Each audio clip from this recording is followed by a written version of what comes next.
Ini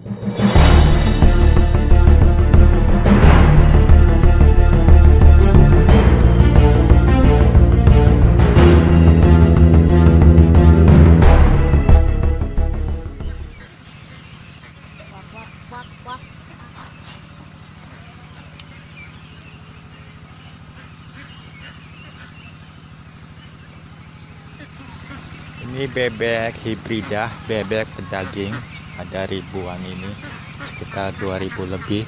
Dan yang siap panen itu ada 300 ekor. Ini yang sudah panen, yang mau dipanen ini bentar lagi. Yang ini masih bakalan.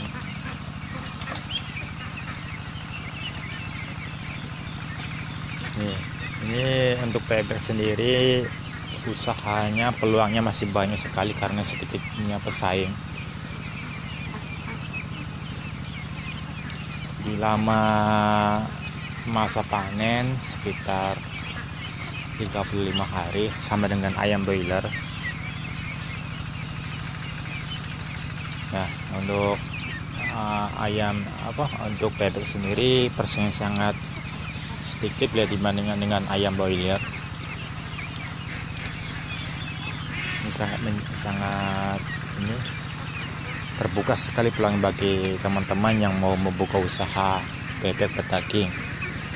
Ya, bisa patungan atau bisa join sama teman-teman atau yang dari ex Taiwan, ex luar negeri, bisa patungan, bisa usaha bersama.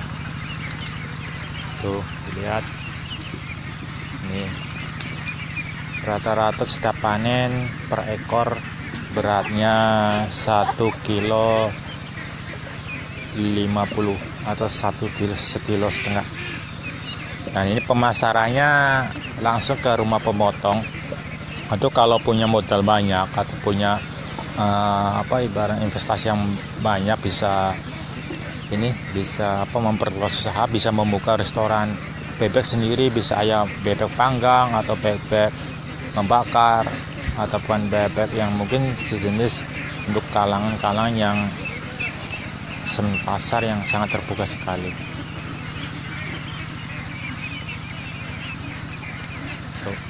Perawatannya sangat mudah. Untuk penyakit bila dibandingkan dengan ayam broiler, ayam pedaging itu ketahanan tubuhnya itu lebih kuat bebek begitu. Cuma untuk bibit dog itu atau masa anak-anak ya, atau die of children atau anakan itu mahalan bebek bila dengan ayam broiler. Rata-rata untuk peking sendiri 8 ribuan per ekor, kalau hibrida sekitar 7.000. Dan kalau sedangkan ayam broiler pedaging, ayam broiler itu 6.000 seperti itu. Nah, ini biasanya untuk unggas sendiri di sampingannya bisa ada kolam lele, atau untuk perikanan bisa, karena untuk ayam-ayam yang atau bebek yang ibaratnya yang mati hari bisa bisa buat pakan ikan sendiri seperti itu.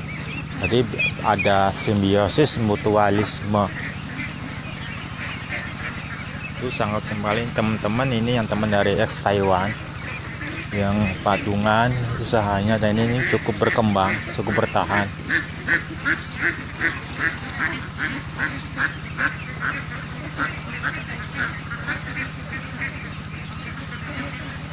Tuh, bebek rame ini. Cuma kalau usaha ini harus telaten ya, harus ulet seperti itu.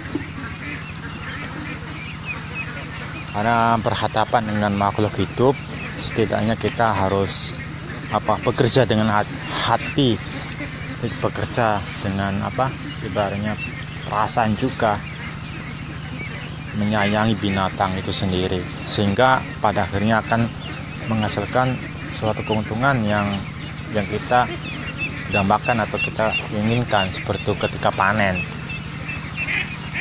Tuh, ini ada masa kecil, ini masa remaja, bebek yang remaja ini. Itu sangat lahap sekali menunya. Tapi kalau usaha bebek ataupun jenis unggasan itu harus memenuhi sistem AMDAL, itu antisipasi dampak lingkungan. Jadi jangan sampai dekat dengan penduduk pemukiman, rata-rata 2 km atau 3 km dari rumah penduduk. Itu sangat aman sekali, biar baunya atau kotoran itu nggak masuk ke rumah penduduk, biar tidak ada komplain tentunya ya. Kalau punya lahan sampingannya luas atau kita pesawahan atau dekat sumber air, itu bisa digunakan untuk usaha unggas. Apakah itu ayam boiler, apakah itu ayam ibaratnya ayam kampung atau bebek atau entok, itu bisa digunakan untuk ibarat menjadi usaha yang menjanjikan seperti itu. Kita berwirausaha, membuka lapangan pekerjaan baru, membuka usaha baru seperti itu.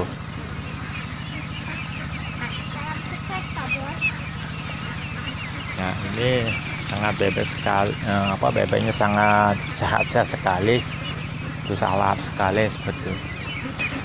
Kalau misalnya punya koneksi dengan pengusaha-pengusaha itu restoran atau usaha-usaha pedaging atau bisa menembus Jakarta, itu sangat untung sekali ya. Ibaratnya keuntungan itu sangat ibaratnya lumayan lah seperti itu. Bisa jutaan per bulan kita raup. Kita bisa menguasai, ibaratnya bisa mengirim bebek yang daging bebek ke ibu kota atau ke rumah restoran, atau kita juga punya pelanggan yang aktif, itu bisa digunakan, ibaratnya bisa diimplementasikan. Cuma untuk bebek sendiri masih ibaratnya belum populer bila dibandingkan dengan ayam boiler atau ayam pedaging seperti itu. Kalau ayam pedaging ibaratnya kalangan masyarakat sudah paham betul, atau sudah ibarat di kalangan masyarakat itu karena sudah terkenal, menjadi daging yang favorit seperti itu. Kalau misalnya untuk sapi sendiri atau kambing itu harganya kan lumayan. Nah, kalau untuk kalangan masyarakat masih ayam istilah. Dan kalau ayam boiler sendiri kan ada dua, ada sistem mandiri, ada sistem kemitraan. Nah, kalau sistem mandiri itu bisa, kalau modalnya kuat, kalau modalnya ada, ibaratnya lebih sistem mandiri juga bagus. Yang penting ada segmen pasarnya, bisa pemasarannya juga menguasai, ya, bisa ada bisa buka pemotongan sendiri, bisa mensuplai ke pasar-pasar rakyat, itu juga bagus. Tapi kalau sistem kemitraan itu juga bagus sekali, karena menggandeng dengan pihak partner seperti itu. Karena kalau sistem kemitraan itu baik itu dog atau deaf of children atau bibitnya dognya, obat-obatan itu dijamin dari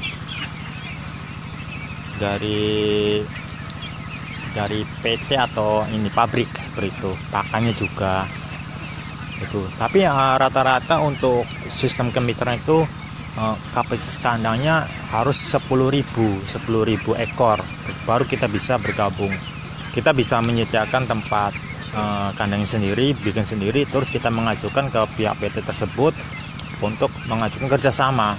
Nanti kan dikalkulasikan dari pihak PT sendiri, itu kita meninjau tempat lokasinya, apakah strategis tidak dengan jalan utama atau yang bisa dilalui kendaraan seperti itu, atau ini terus dilihat dari kadar airnya itu sehat tidak, bisa memenuhi persyaratan kesehatan buat ayam tersebut. Tapi untuk sistem kemitraan itu nanti kalkulasi keuntungan itu nanti dibagi di totalan per akhir panen atau akhir dari masa panennya, itu berapa persen untuk pabriknya atau PT-nya, berapa persen untuk pemilik kandangnya. Nah, kita cuma membiayai tenaga kerja saja. Itu kita biayai sendiri. Nah, sedangkan yang lainnya seperti bibit, pakan atau obat-obatan itu semua dari PT. Itu kalau sistem kemitraan. Terserah teman-teman, kalau misalnya pengen memulai merintis itu dari sedikit dulu. Misalnya kita ternak 300 ekor dulu, bertahap terus kita manajemennya bagus, maka akan sambil meningkat seperti. Karena dari saya baca orang-orang sukses di ini, mereka juga nggak langsung langsung besar lah, enggak, dia merintis dulu. Ada yang baru 300 ekor dulu, ada yang cuma kerja sambilan, kira menjadi kerja yang menjanjikan seperti itu.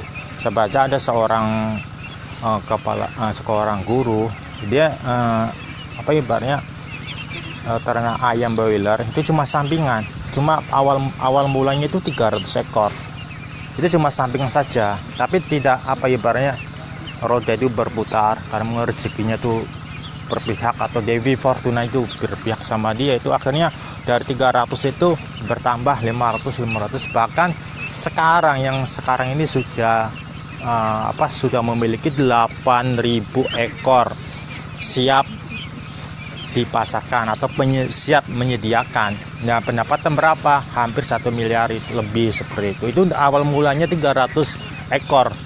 Itu akan ibaratnya bagi kita yang merintis, bagi kita yang memulai usaha ini, bisa ibaratnya memacu kita, memberikan motivasi kepada kita untuk melangkah. Seperti itu kan banyak orang-orang yang berhasil di bidang ini, mereka juga dari nol, ibarat dari merintis, dari panas beri akhirnya mereka dengan keuletan, dengan semangatnya, dengan kerja kerasnya, dengan pantang menyerah, mereka akan terus menekuni, karena ini harus teliti gitu. Terus jangan ikutan harus ikutan ini itu enggak. Kita harus punya komitmen yang kuat dalam bisnis ini. Tekuni, pelajari. Karena kita nggak usah ibaratnya ada orang sukses kita sukses, enggak.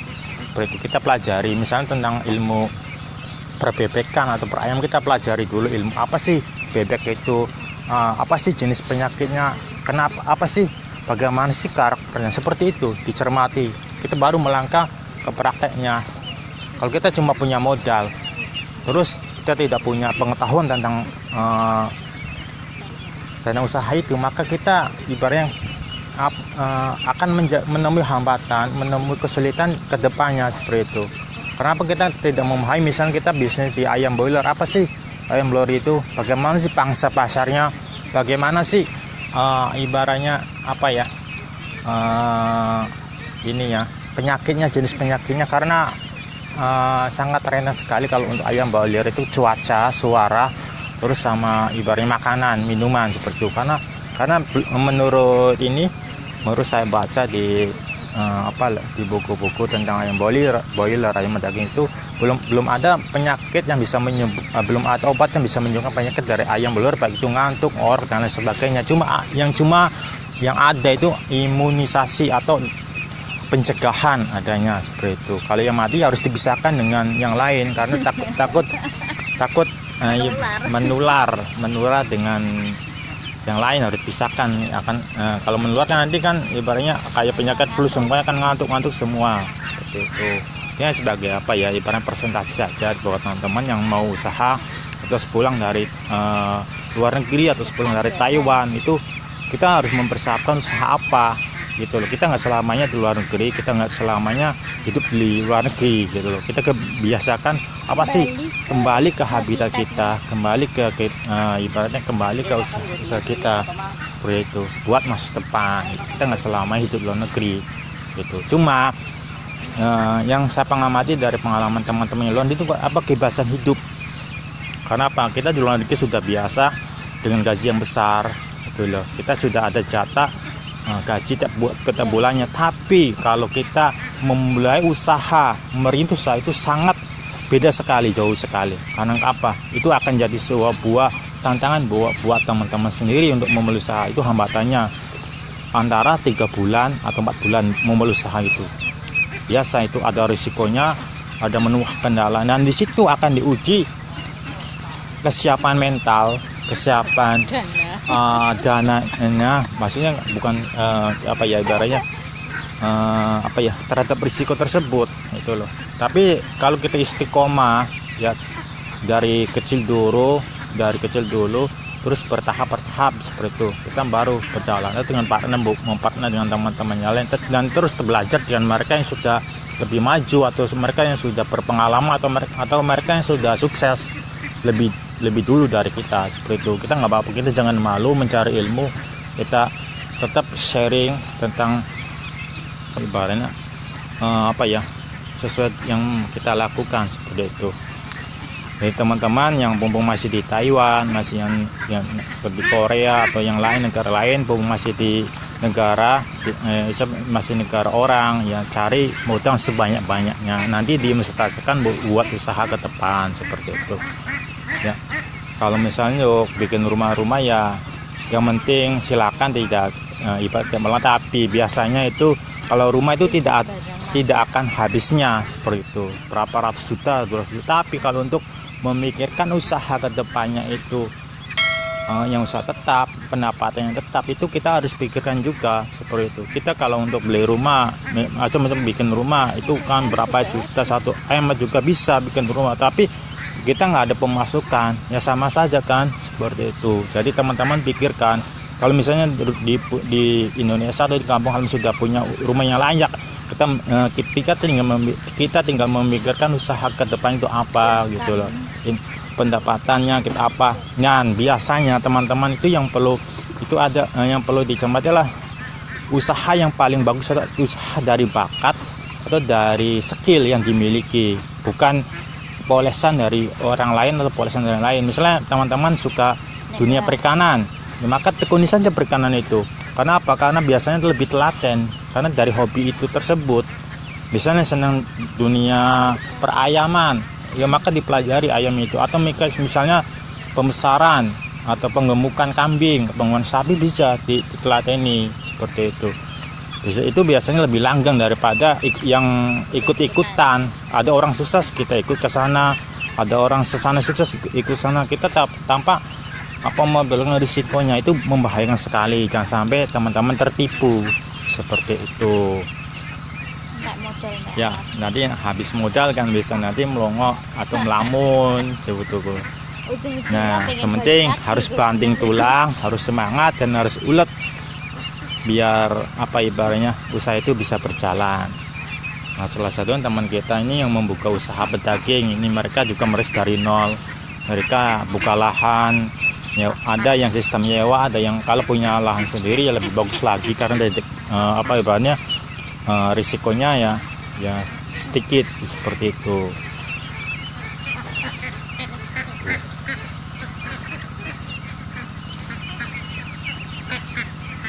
Ini bebek ini yang siap panen dari teman-teman. Kalau misalnya pengen pulang atau kembali ke tanah air, nanti bisa dipikirkan apa sih usaha kita nanti ke depannya, bagaimana sih usaha yang sesuai dengan skill kita, apa sih hambatannya, apa sih kekurangan. Jadi kalau kita melihat usaha itu jangan melihat enaknya saja, jangan kita melihat wah jutaan raup, tapi kita belajar pertama kali itu risikonya dulu. Apa sih risikonya? Bagaimana sih dampaknya? Bagaimana sih dengan hubungan dengan keuangan kita, modal kita seperti itu, sesuai dengan ini.